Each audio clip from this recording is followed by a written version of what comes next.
예레미야 28장 1절에서 11절 말씀, 구약성경 1095면에 있습니다.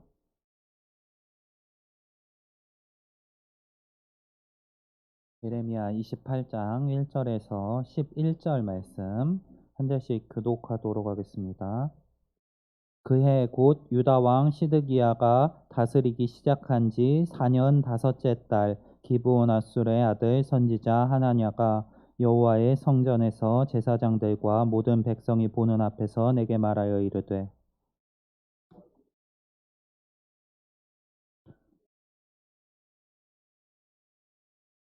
내가 바벨론의 왕 느부갓네살이 이곳에서 빼앗아 바벨론으로 옮겨간 여호와의 성전 모든 기구를 2년 안에 다시 이곳으로 되돌려오리라.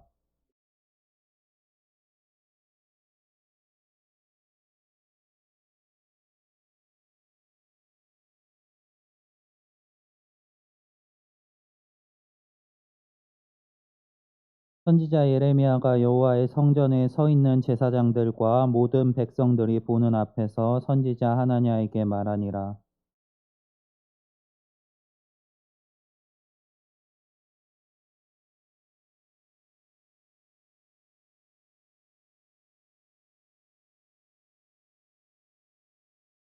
그러나 너는 내가 내 귀와 모든 백성의 귀에 이르는 이 말을 잘 들으라.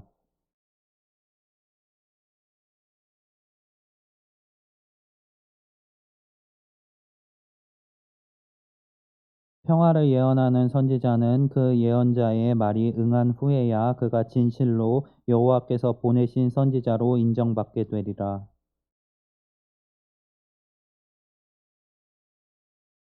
함께 읽겠습니다. 모든 백성 앞에서 하나냐가 말하여 이르되, 여호와께서 이와 같이 말씀하시니라. 내가 2년 안에 모든 민족의 목에서 바벨론의 왕 느부갓네살의 멍에를 이와 같이 꺾어 버리리라 하셨느니라 하매, 선지자 예레미야가 자기의 길을 가니라. 아멘.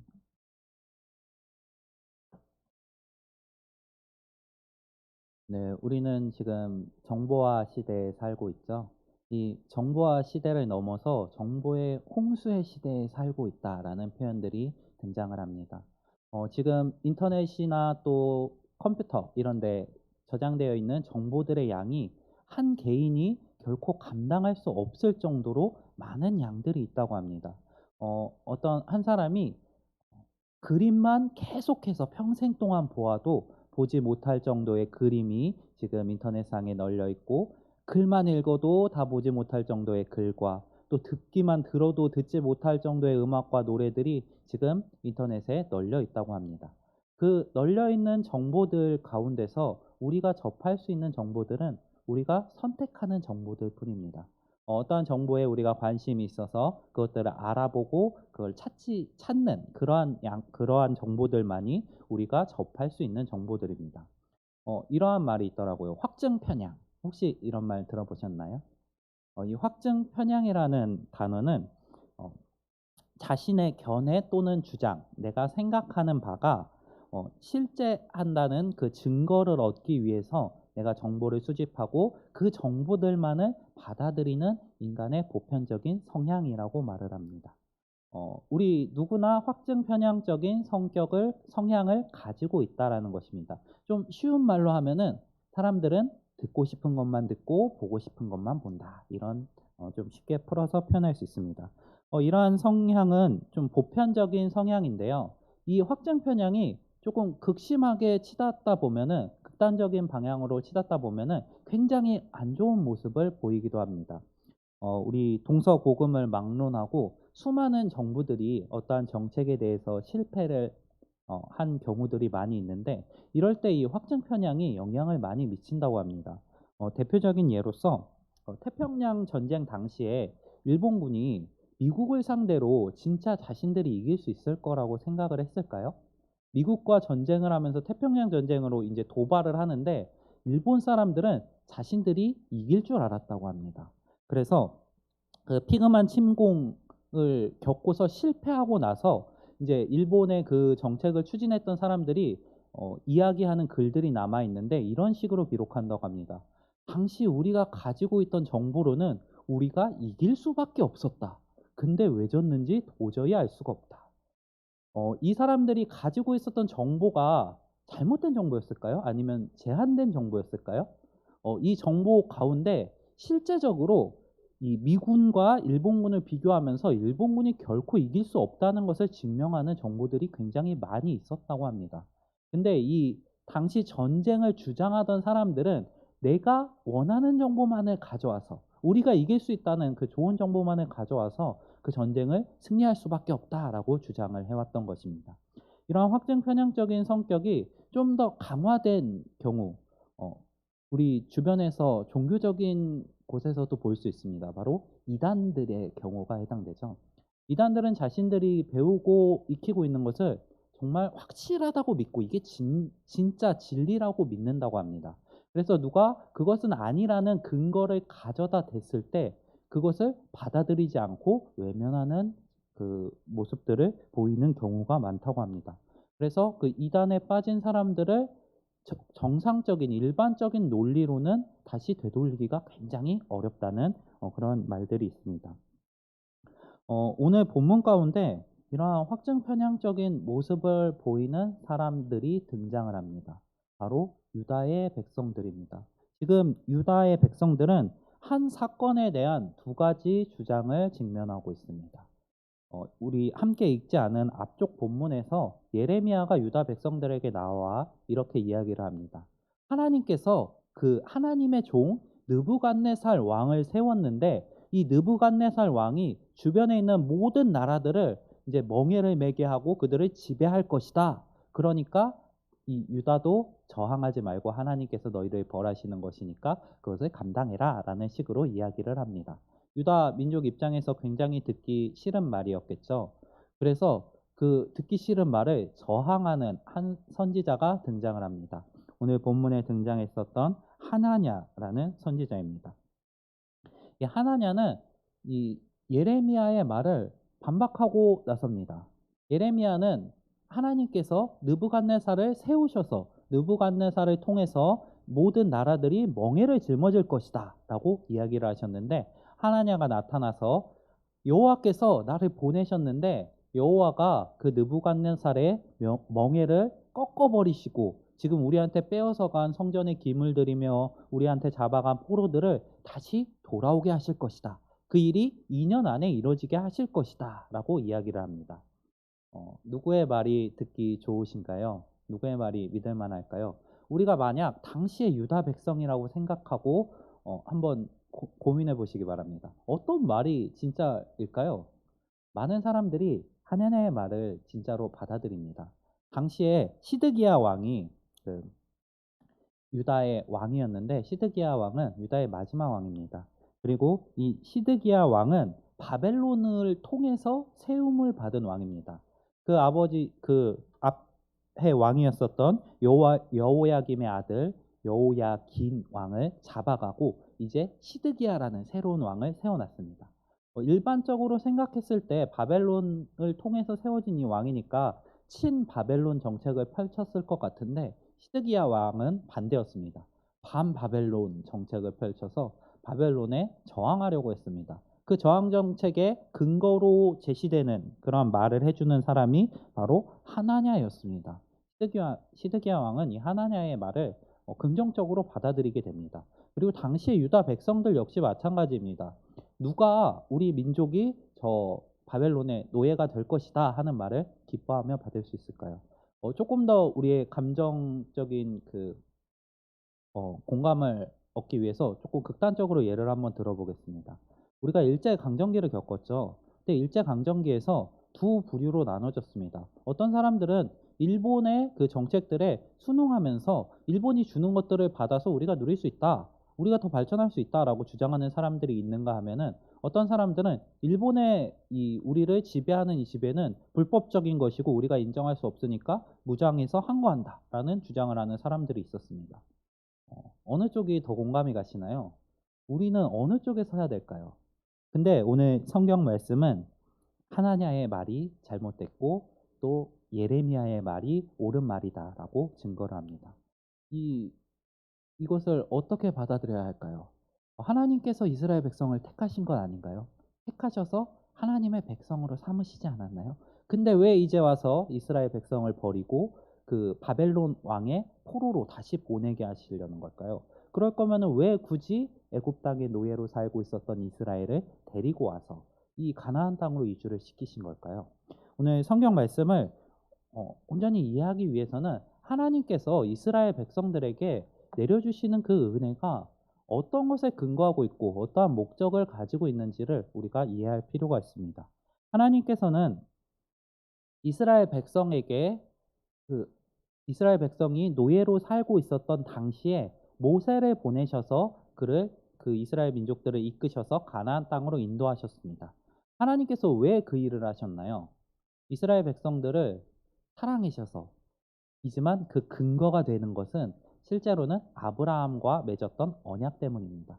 아브라함에게 주셨던 그 언약을 근거해서 하나님께서는 이스라엘 백성들을 출애굽시키시고 가나안 땅으로 인도하신 겁니다. 그리고 이 가나안 땅을 들어가면서 모세를 통해서 언약을 갱신하십니다. 너희가 이 가나안 땅에서 여호와의 말씀을 잘 지켜서 그 말씀대로 행하면은 하나님께서 너희에게 자손 대대로 복을 주셔서 너희의 후손들이 영원토록 이 땅에서 하나님이 주시는 그 복을 누리며 살게 될 것이지만 너희가 만약 하나님께서 너희에게 주신 이 계명과 율법을 어기고 하나님 외에 다른 신들을 섬기며 하나님 보시기에 악을 행한다면 하나님께서 너희에게 벌을 주실 것이다. 그래서 지금 너희에게 은혜로 베풀어 주신 이 가나안 땅이라 할지라도 너희를 그곳에서 쫓아내실 것이다. 라고 말씀하십니다. 이 언약이 갱신된 이 모세 언약을 근거로 했을 때 지금 이스라엘이 겪고 있는 상황이 어디에 놓여 있나요? 하나님의 언약을 어기고 이방 신들을 섬기며 하나님을 업신여기고 있는 이 이스라엘이 하나님을 버렸기 때문에 하나님께서 그 이전에 모세를 통해서 선포하셨던 그 언약을 지금 이루시는 그 자리에 와 있는 것입니다. 근데 이 자리에서 상황은 변하지 않은 채 하나냐가 하는 말은 우리는 지금 여전히 이방 신들을 섬기고 있고 여전히 악을 행하고 있지만 하나님께서 우리를 저 노예로 잡혀가게 하지 않으실 것이다 라고 주장을 하고 있는 것입니다. 예레미야의 주장은 어떠한가요? 하나님께서 너희에게 벌을 내리실 것이다 라는 심판을 선포합니다. 근데 이 심판의 선포에는 한 가지 전제가 있습니다. 너희가 지금 죄 짓고 있으니까 회개하고 돌아오지 않는다면 이라는 숨겨진 구절이 있습니다. 이스라엘 백성들이 회개하고 돌아온다면 하나님께서는 그들을 받아주실 것입니다. 대표적으로 요나 선지자의 니느웨에 가서 그 하나님의 말씀을 선포하는 내용을 들 수 있습니다. 하나님은 요나에게 심판을 선포하라고 하십니다. 니느웨가 악을 행하고 하나님 보시기에 악하기 때문에 하나님이 그 니느웨를 심판하시겠다라는 선포만을 요나를 통해서 명령하십니다. 근데 그 심판을 선포했는데 니느웨가 회개하고 돌아왔을 때 하나님께서는 그들에게 내리기로 하신 심판을 내리시지 않으셨습니다.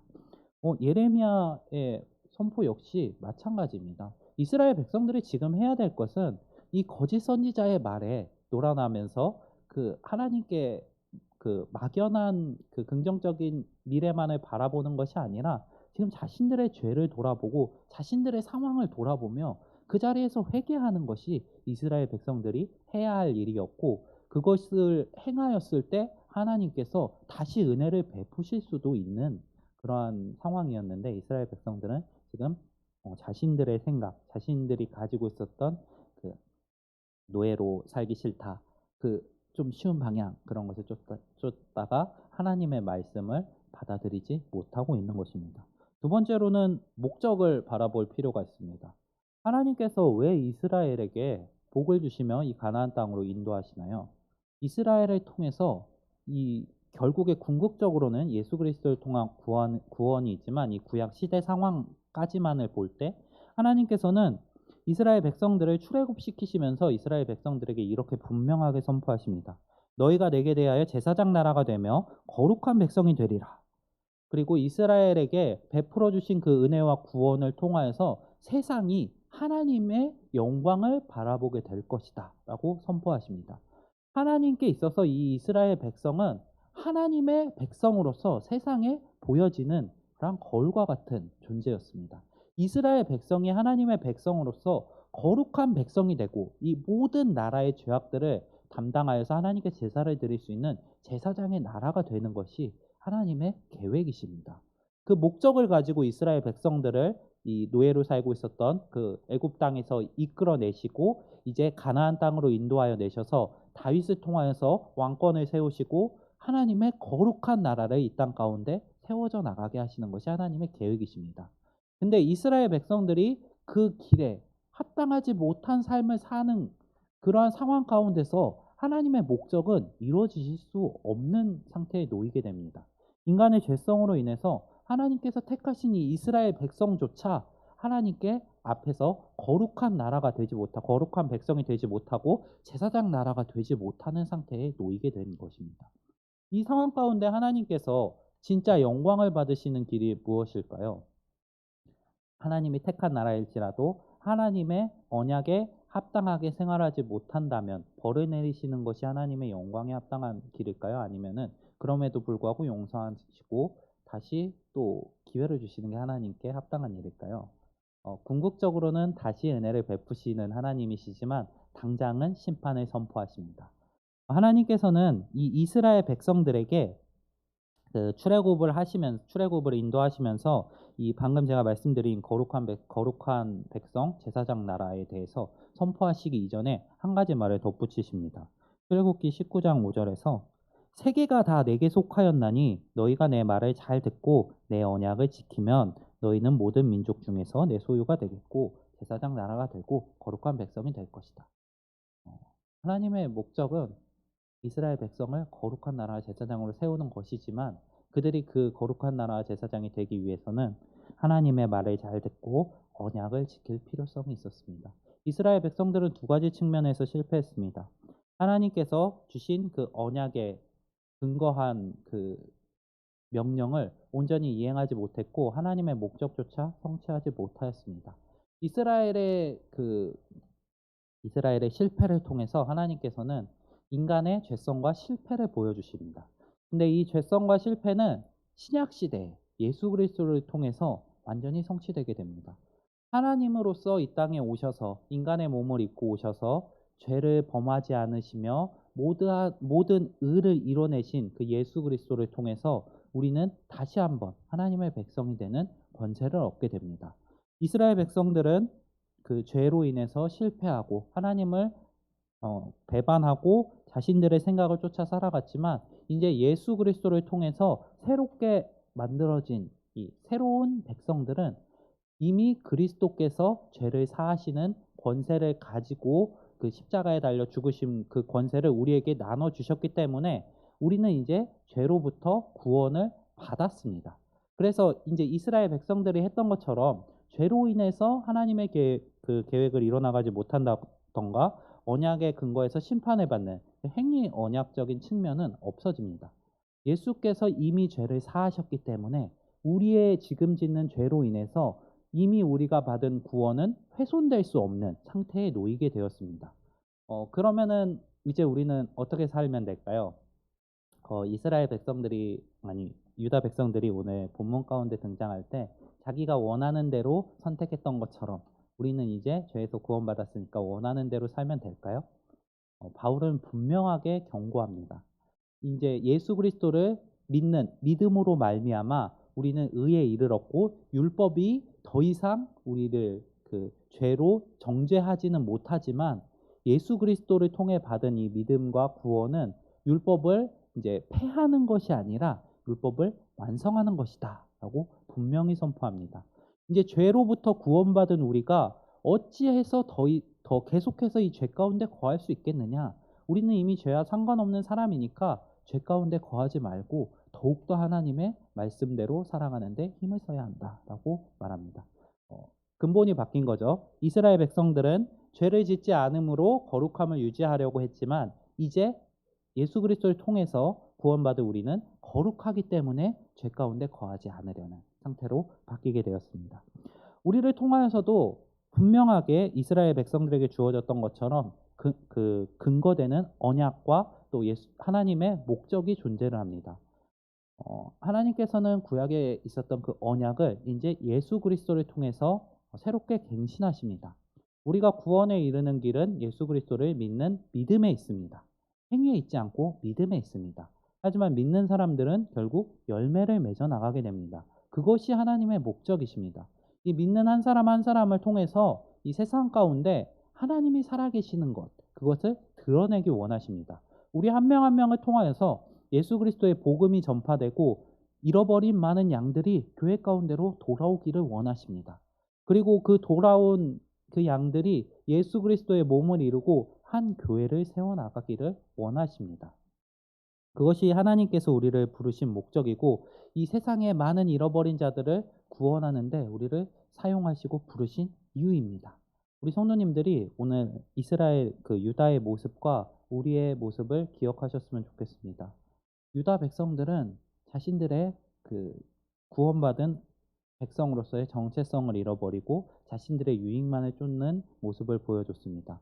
그들은 하나님과 맺었던 언약을 잃어버리고 그 언약을 배반하였기 때문에 하나님께 결국 심판을 받게 되었습니다.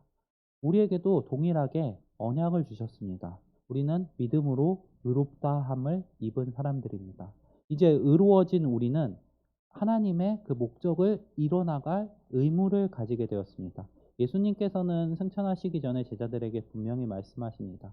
너희가 가는 곳마다 복음을 가르치고 예수 그리스도의 이름으로 이 하나님 나라를 세워나가라. 그래서 이 예루살렘을 넘어서 사마리아를 넘어서 땅 끝까지 예수 그리스도의 복음이 전파되게 하라. 그 전파된 복음을 통해서 지금 우리의 교회가 세워져 나갔고 우리나라도 교회가 세워져 나가고 또 이제 우리나라를 통해서도 많은 곳에 복음이 전파되고 있습니다. 우리 그 하나님의 그 목적들을 기억하시면서 우리의 삶 가운데도 그러한 일들이 일어나기를 소망합니다. 제자들을 통하여서 교회가 세워지고 복음이 전파되었던 것처럼 우리 한 명 한 명을 통하여서도 동일하게 교회가 세워지고 예수 그리스도의 복음이 전파되기를 소망합니다. 바울은 구원받은 이후에 자신의 삶에 대해서 이렇게 말합니다. 이제는 내가 사는 것이 아니라 내 안에 살아계신 그리스도로 인하여 사는 것이다. 우리는 예수 그리스도를 통해서 구원받은 사람들입니다. 우리의 목적은 더 이상 이 땅 가운데 있지 않습니다. 우리는 하나님의 나라를 바라보며 살아가는 사람들입니다. 지금 유다 백성들처럼 주변으로 눈을 돌리지 마시기 바랍니다. 우리에게 계획하고 계신 우리를 통해서 이루실 그 하나님의 놀라운 일들을 바라보시면서 이 땅의 근시안적 시선이 아니라 하나님의 영광과 하나님의 계획을 바라보시면서 그 말씀을 따라 살아가는 삶을 감당해 내시는 우리 성도님들 되시기 바랍니다. 그리하여서 우리를 통하여서 하나님의 나라가 더욱더 서가고 세상이 우리의 삶의 모습들을 바라보면서 하나님을 바라보고 하나님 나라를 바라보고 하나님의 영광을 바라볼 수 있는 그러한 삶을 살아가시는 우리 모든 성도님들 되시기 바랍니다. 오늘 말씀 기억하면서 제가 잠시 기도하고 마치겠습니다. 사랑이 많으신 하나님 아버지, 오늘 말씀을 통하여서 하나냐와 예레미야를 통해서 선포된 말씀들과 그 가운데 우리가 어떻게 하나님의 말씀들을 분별할 것인지에 대해서 말씀을 통해 살펴보았습니다. 주님, 우리가 주변에 있는 우리의 상황들 혹은 또 우리가 원하는 것들에만 시선을 두지 않게 하시옵소서. 하나님의 언약을 기억하며 또 하나님의 언약을 통해서 우리가 일어나갈 그 놀라운 계획들을 가지고 계신 하나님을 기억하면서 우리를 통하여서 이 땅 가운데 주님의 목적이 성취되고 주의 영광이 나타나는 삶 살아가도록 우리를 인도하여 주시옵소서. 말씀을 온전히 따라가게 하시옵시고 주의 말씀을 잘 분별하여서 그 말씀을 쫓아 살아가는 우리들 되도록 인도하여 주시옵소서. 우리 한 명 한 명에게 주의 성령의 지혜를 더하시옵시고 주님의 말씀대로 살아갈 수 있도록 은혜를 베풀어 주시옵소서. 감사함의 예수님 이름으로 기도드립니다.